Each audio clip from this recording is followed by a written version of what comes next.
Don't know what's going on here, but we've got ambulance and police in the yard. There's a guy coming down the hills, fell off his motorbike.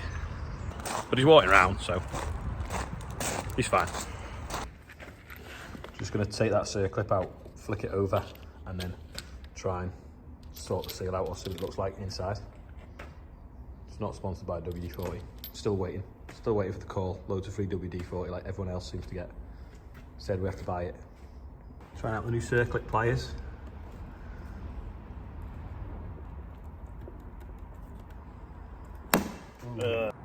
A few people noticed yesterday that the wheel was missing off this. So it's been on a stock farm and it had a puncture the other day. Anyway, it's rotted around where the valve goes in. So Sam's not well, so his dad's been looking for a new rim for it. So that's why it's sat on a jack doing nothing. Let's move this trailer out of the shed, but you get loads of reflection off this mirror and the glass. So I had to sort of guess where it was. Anyway, I've got it now. This is shed. It's still got the grain on the trailers that we cut the other day.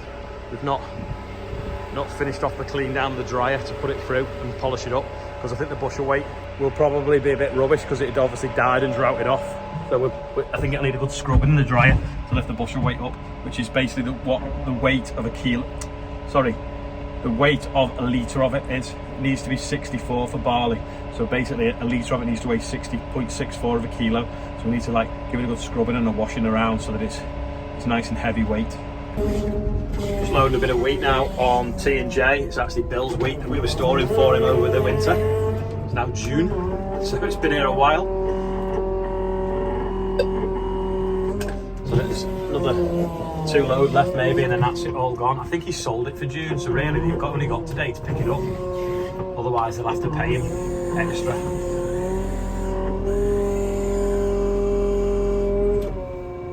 There we go, all loaded, we'll just weigh them out now. Rob's been and picked the seals up, but we picked 2 up, so we put 2 in now because there's enough room, so it's going to be double sealed now. Got the gear oil out of the air tunnel. Andrew's going to take it up now with the turkey baster so we can pump the oil into the gearbox. I'm going to turn the fan back on because Rob forgot to turn it on before after we put the oil in, but it's still hot because it was warm in there. Gear oil is really thick, so if we warm it up, it makes it like water, and then it'll flow through really easily into the gearbox. So the gearbox is right inside the roller. Rob's just putting the gearbox back together and the pump. Grow milling wheats and winter oilseed rape. I'm 50-50 winter spring cropping. Always getting that cover crop in. That cover crop is vital to the system I'm doing. Those roots are my cultivators in the soil. Those exudates are feeding the biology. The more variety I can get above ground, the more variety I can get below ground. Each plant will put out different exudates. It will react with different biology. And I'm always striving for that. So the more species I can get in there, the better. All the snails in the puddle. I'm the sort of person, if I do things.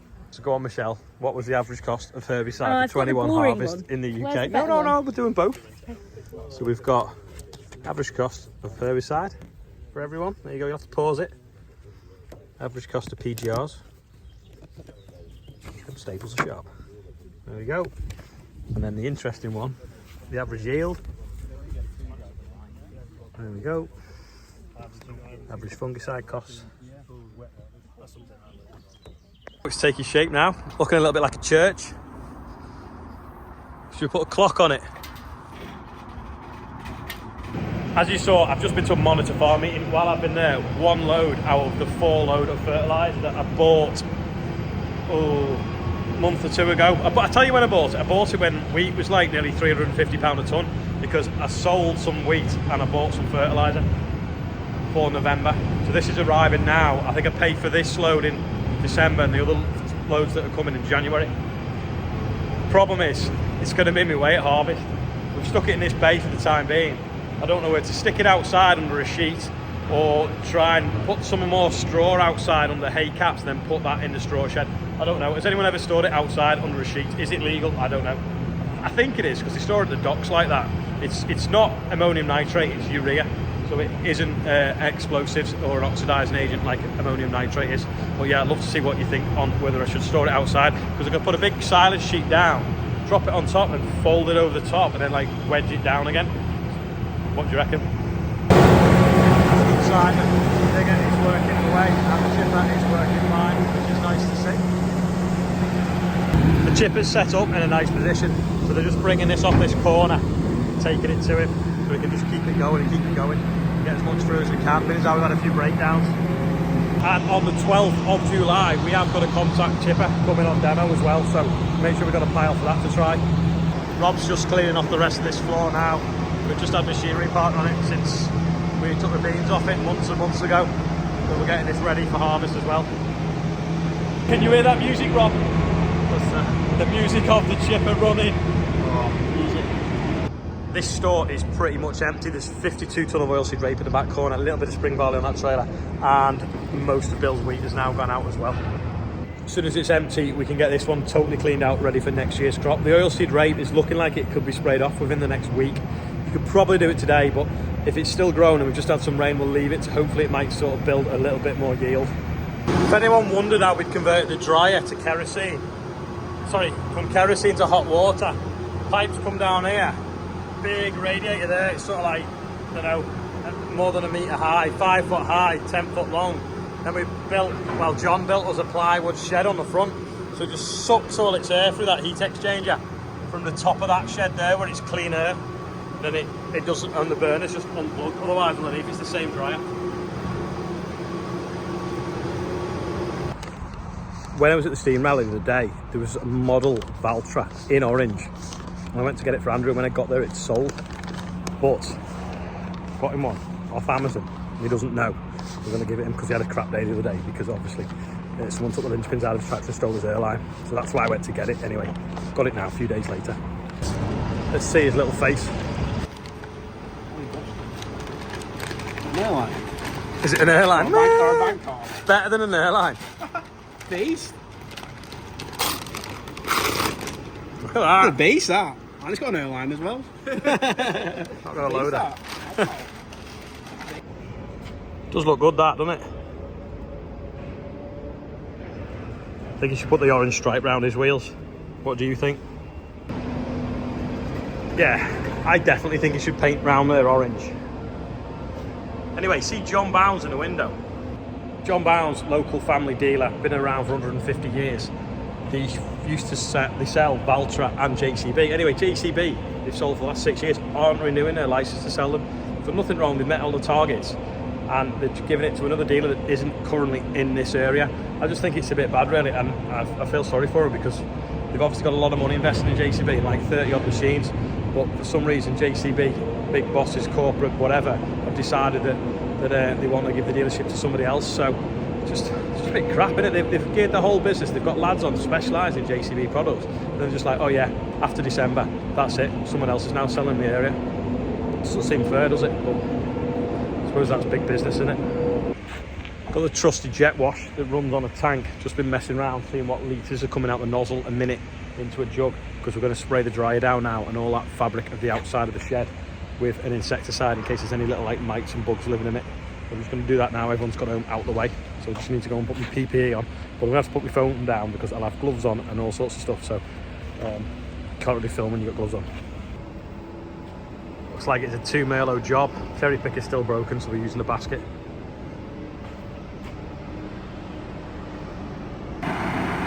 Matchy. Andrew's just off to mow one of the dog fields. Quickly do the birthday bumper. So David Cotton, Mr. Chatwin, Daniel Hall, David Watkins, Bert Gregory, Ellie May and Fern Oliver. Happy birthday to all you and anyone else whose birthday is today. Now, the police fundraising thing is up to nearly £5,000. Anyway, they've sent me a video that we want to show you. And look at the garage in the background. I think we definitely need a trip round that. Hi everyone, just a quick message from myself and Maggie of thanks. First and foremost, thank you to Ollie for putting our message out there to all his viewers. You've been absolutely outstanding. The amount of donations that we've received from each and every one of you, we can't thank you enough. It's a huge amount of money to go to what we believe is a worthwhile cause. Absolutely phenomenal amount of money. We've received just under £5,000, which includes gift aid. So thank you very, very much from the bottom of our hearts. We've read through all your comments. Thank you for putting some comments on, and again, some of them are really emotional. Again, just absolutely lovely to hear, so thank you. On that note, I'd like to mention one young boy, Harry Wyatt, who posted that he's actually donated his pocket money. It's just outstanding. Harry, if you're watching, we'd like to send you something from us. So could you ask yourself, either do it yourself or ask your parents to drop Ollie a message with your contact details, and we will be in touch with you very, very shortly. The money has gone directly to the charities. We don't handle it in any way, shape or form, and it goes towards some peer support, some counselling, not only for the partners of people who have died on duty, but also their families, children of all ages. They get taken away for weekends and course and everything else. So it's been absolutely outstanding. Like always, it's appreciated your support, and I will see you in December for the tractor run of 2022. See you then. Thank you. Isn't that excellent that we're nearly up to 5,000? And like I say, I think we need to have a little look around the police garage, see what interesting things they've got, and also going around the air ambulance hangar on Monday as well to have a look at the air ambulance close up, so that'll be pretty cool. Anyway, that's all for today. Thanks for watching. See you all tomorrow. Actually, one last thing. If you still want to donate, the link is still below. Let's see if we can get it over the 5,000, because that's a nice round number. So that's like including the gift aid as well.